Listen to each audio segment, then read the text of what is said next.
If Pasay City has Diwata, Quezon City has Hiwaga. But wait, there's more! Pati si Diwata nasa QC na. Ano ba ang meron sa dalawang paresan na ito at bakit pinagpipiestahan ng masa? Ang menu? Parehong kinababaliwan at hindi nagpapahuli sa kani-kanilang secret recipe. Sa lasa, sino ang angat? Sino ang mas masarap?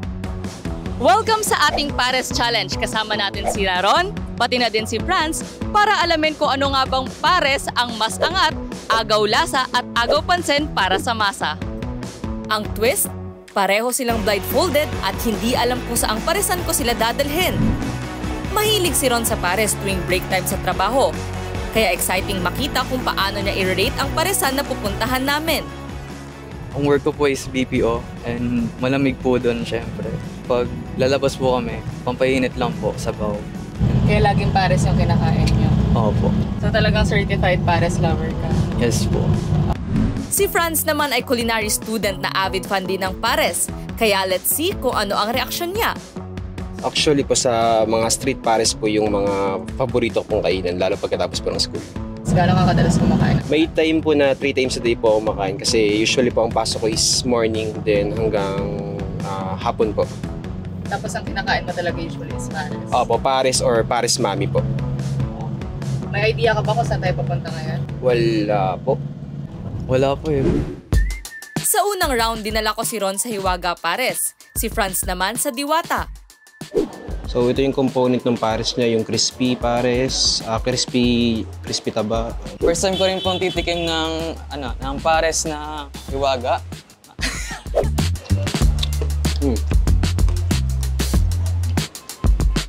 For me, hindi siya matamis.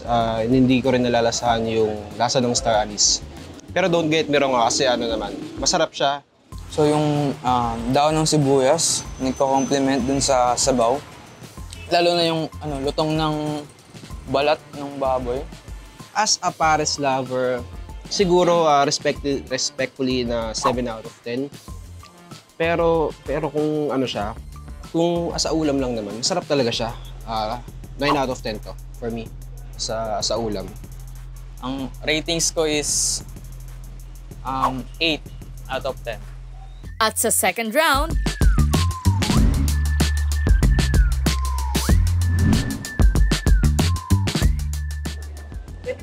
Ito yung lasa ng pares na tinalakihan ko sa barangay namin.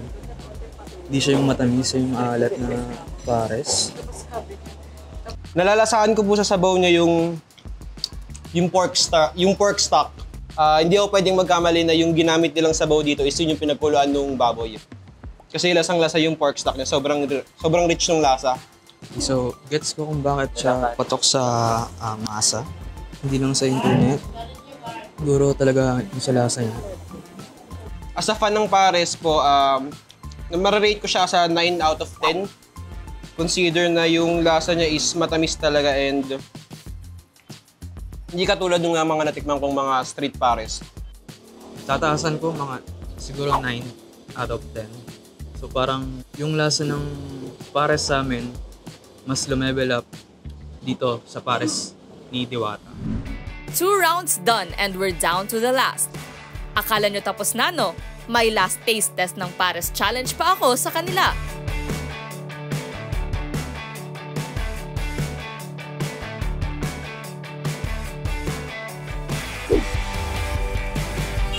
So yun, ito talaga.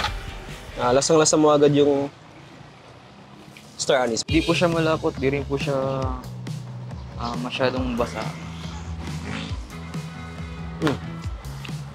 Sarap. Sarap talaga. Nostalgic ng lasa. Busog na ako pero parang sulit pa rin. Parang gutom pa rin ako. Sa pares na to is, of course, 11 out of 10 to kasi ito talaga yung kinalakhan kong pares compare sa mga pares na nauuso ngayon. Ang rating ko sa pares na to, 10 out of 10. Mura na, solid pa. Talagang hindi kinulang sa saho. Impressed sila sa authentic Kanto Pares. Ika nga ni Franz, nostalgic daw. Here's the tally sa Pares Challenge natin dito sa Pilipinas. Ang winner, none other than Canto Pares with a score of 10.5 out of 10. At dyan nagtatapos ang ating Pares Challenge. Thank you sa mga nakasama natin ngayon na sina Ron at sina Franz. Kamusta naman ang experience na makipag-take in dito sa Pares Challenge natin? Busog na busog. Ikaw naman, Franz, kamusta sa feeling? Solid experience. Iba't ibang variety ng pares yung natikman namin. Bawat paresan ay may sari-sariling kwento at timpla.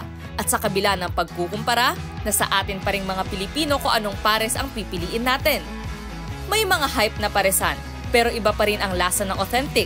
Sana kung ano ang hype sa mga sikat na paresan, mabigyan din ng atensyon ang mga Canto Pares.